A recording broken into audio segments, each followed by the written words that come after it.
This is Robert Stellick with Blue Planet Surf, and today I'm going to talk a little bit about the difference between planing hull boards and displacement hull boards, two different style boards.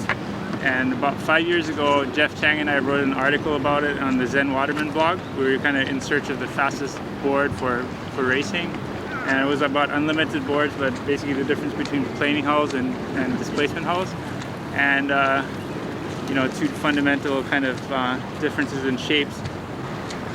So that post has become the most popular post on our blog, on the Zen Waterman blog, and I'll put a link to that post down below in the description of this video. So check it out, and you can read up about it too. But I was going to do a video about it today to kind of go with that article and to explain a little bit the difference between a displacement hull and a planing hull. Basically two different shapes. One is for flat water and one is more for downwinders, you know, suitable. And the biggest difference in the shapes, you know, if you look at different boards, comparing boards, to me the most important factor probably for performance is the rocker. So when you look at these two boards from the side, you'll see the top board, displacement hull board, they're both 14-foot boards. The top board is a flat water board. You'll notice the rocker is pretty flat. It does have some rocker nose to tail, but it's a fairly flat rocker that keeps the whole board in the water when you're paddling. So it kind of maximizes the amount of water line you have. Whereas the board below, the Bump Rider 14, is a full-on downwind board. You'll see it has a lot more rocker, especially in the nose, but also going all the way through, it has a little bit more rocker, which works really well in the bumps, where the wave, you know, you're basically always riding on curved water. So the curved boards work really well for the downwinders. So to me, like the rocker is probably the most important aspect of the board. Like a lot of people focus on the bottom contours, concaves, and things like that. But the rocker is probably the most important thing that makes the biggest difference in how a board's going to perform. Alright, so probably the biggest difference in the two designs is, you know, the displacement basically aims to have the water go kind of around the board, whereas the planing hull, the goal is to have the water go underneath the board and create lift, you know. So a planing hull will be faster to get on a plane, and be faster once it's released from the water and kind of gliding over the surface, which that kind of speed is really only achievable if you have bumps that push you to get you up to that planing speed. In flat water, you're not going to bring the board up to a plane just by paddling with your regular paddle power, so you're always kind of going to be sub-planing speeds, and in sub-planing speeds, the fastest boards have, you know, the minimum amount of drag, and we're going to talk about a little bit about how these shapes minimize the amount of drag you have at lower speeds. So, alright, so a displacement hull basically displaces the water. It means it kind of cuts through the water and makes the water go around it. You know, so as you can see, the front here is very pointy, kind of has that piercing shape. So as the water comes, it's going to kind of be pushed out to the side around it. Now on the stand-up board, you need enough stability in the center to stand on it. So the bottom is always flat in the middle on most boards, or you need a fairly wide, stable center of the board. So at some point it has to turn flat, and of course some of the water will go underneath. So it's always a kind of a combination of a planing hull and a displacement hull. But as you can see up here, the rails are very rounded, all the way to pretty far back. And then just at the very tail, we have some harder rails, so that if you do get up to a planing speed, you can still plane off that tail. So this is actually not a pure displacement hull. Like if you think of a kayak or a canoe that's all rounded on the bottom, all the way rounded all the way through, and comes to a thin pintail, that's a pure displacement shape. Okay, so another important aspect of the displacement hull shape is the rocker. So by keeping the rocker fairly flat, you're able to trim the tail so that the water comes right off the tail with a clean exit, and at the same time keep the nose down where almost the water goes all the way to the tip of the board. So you're using this is a 14-foot board, so you're using a full 14-foot water line on this board. So by maximizing the water line, the longer the water line, basically the faster the board's going to go up to a certain length. But that's why basically unlimited boards are going to be faster than like 14-foot boards or shorter boards, because they have a lot longer water line. So the water line is super important. Whereas a board like this, where you have more nose rocker, maybe the water enters right here. So you're losing like about 2 feet of water line. So really, instead of having a 14-foot water line in flat water, you really only have maybe 13 or 13 and a half feet in the water. So in flat water, this kind of shape is going to be a little bit slower. Also because basically the flat bottom kind of creates, you're kind of pushing water. Instead of slicing through the water is directed underneath the board. So by doing that, you kind of create a little bit of more of a wake in front, where you're kind of pushing the water in front of you instead of just piercing through it.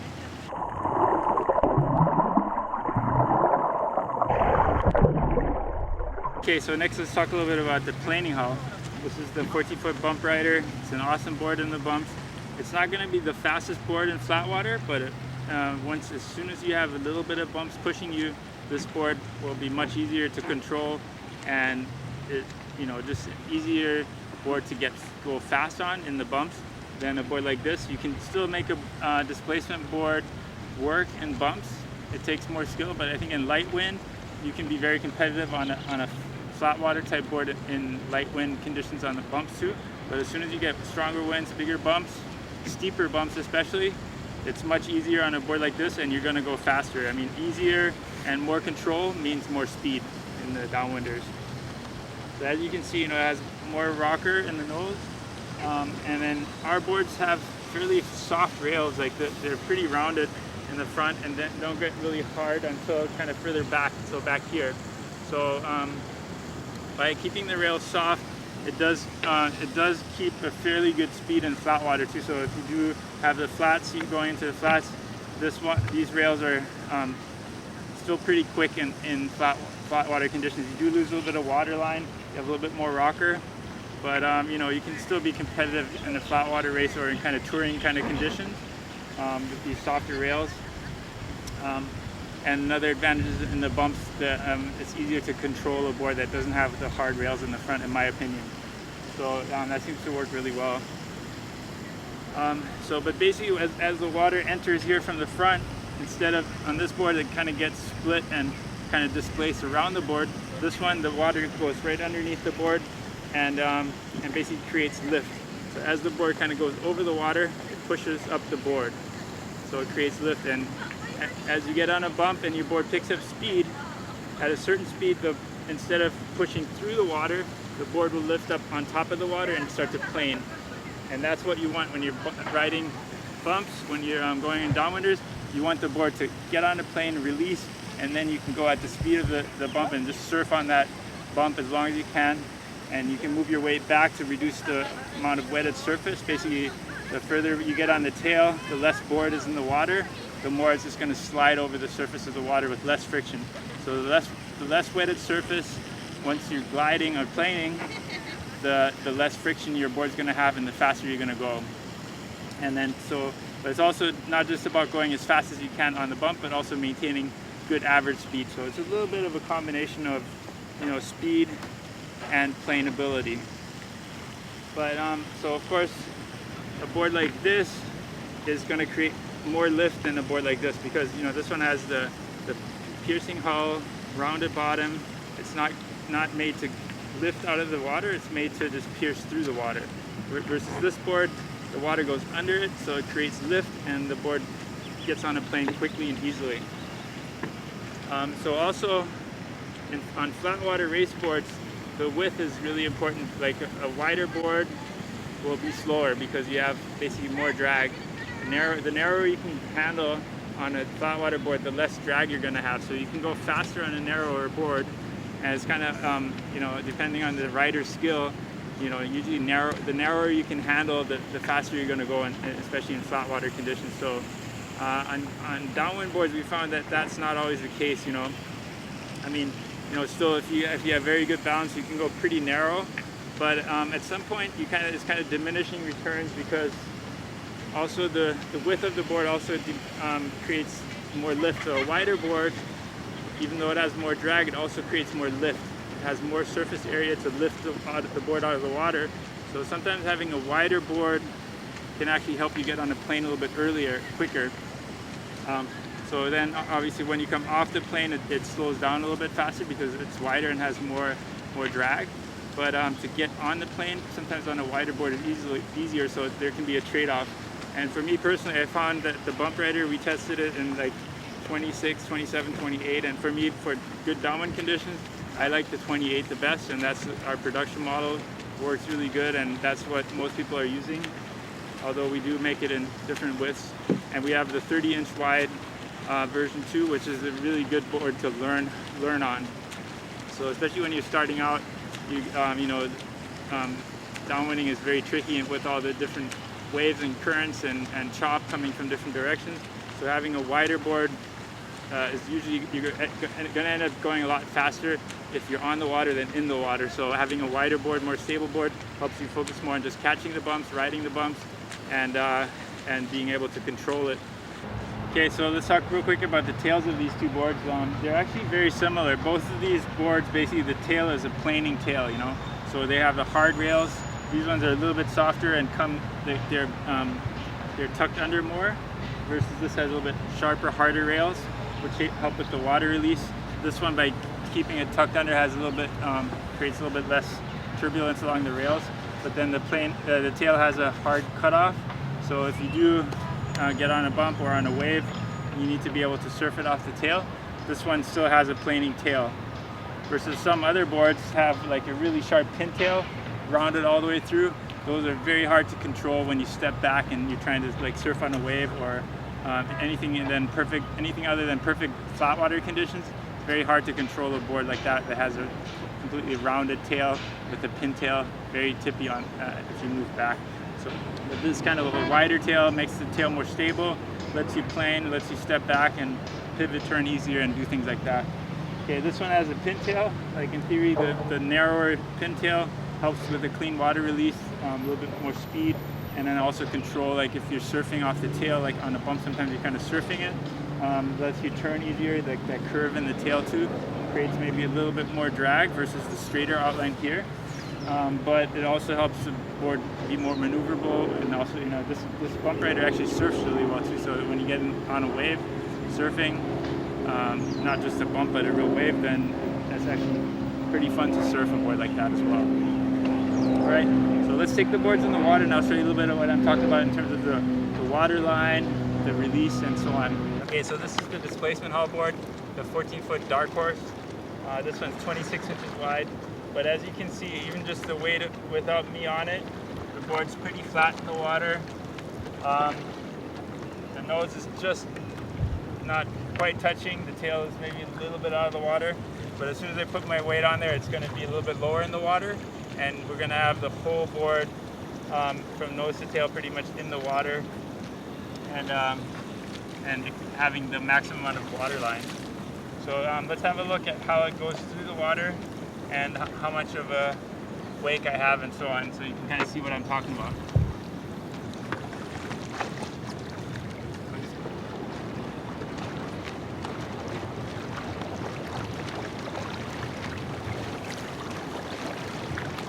Okay, so one thing that's pretty important on the displacement hull is to match the rider weight with the board shape. So obviously if you're heavier, you're going to sink that board a little bit lower, versus a lighter person. If somebody lighter got on it, the entry and exit would be slightly different for a lighter person. So ideally what you want is, if your board's right in the center of the board, in the good trim position, you want, on a displacement board, you want the whole board in the water, basically a full water line, so that the nose can cut into the water efficiently and the water can release off the tail well. So what's really important too is to pay attention to what's going on behind you by the tail. So this one, on a displacement board, you want the water to come off right, or any kind of board really, you want the water to come right off the tail, the edge at the tail. The water should just be kissing that edge and coming off really clean. If you're too far back on the board and sinking that tail, you're going to create more turbulence. If you're too far forward, you can have that same issue. Well, not the same issue, but if the tail is kind of sticking out of the water too much, you're also going to create more turbulence because it kind of lifts the water up and creates a bigger wake behind you on the tail. So on this board, for me, the best trim position is right around the handle for flat water. If I do get in some bumps, I'll move back a little bit more behind the handle to keep the nose from curling. But so the trim is really important too. I see a lot of times people really focus on how the board enters the water, and sometimes people standing way forward on their board because they feel, okay, that way they get like a really good entry in the front. But what they're not paying attention to is that behind them, the tail is sticking out. They're kind of reducing their water line in the tail and also creating more weight because the water kind of creates a bigger tail weight behind them and creating drag basically from behind the board. So don't just focus on the nose, what happens at the nose, also pay attention to what happens at the tail of your board. Look behind you and see how much water is getting disturbed behind your tail. All right, so we put this board on the water. You can see right away that it has more rocker than the dark horse. So the bump rider is made to fit into bumps, so it has more curved and more curve and more rocker. So without my weight on it, the tail is sticking out, nose sticking out pretty far. Once I put my weight on it, I'm gonna sit a little bit lower in the water. And same as on the displacement board, I want the water to come right off this edge. So if I'm standing in the right place and in flat water conditions, the water should be releasing right off this edge cleanly. And that's how I kind of reduce the amount of drag behind me. And when you're racing too, you want to really minimize that wake, because the more of a wake you make, the easier it is to draft behind you. So if you leave a big wake, you're sinking the tail and it's creating this big turbulent wake behind you. It's very easy for someone to jump on that wake and draft behind you, and they save a lot of energy. So by leaving less of a tail wake, you'll make it harder for someone to, it's a little bit harder for someone to go behind you and draft you, although it's always easier to go in someone's draft than without having a draft. But I'm going to paddle this a little bit to see how this looks.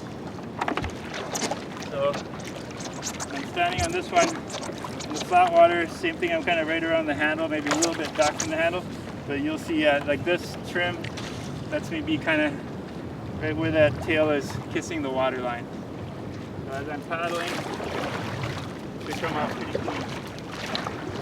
Okay, so as you can see in the video, on this board there's definitely more of a wake created in the front of the board, kind of pushing the water.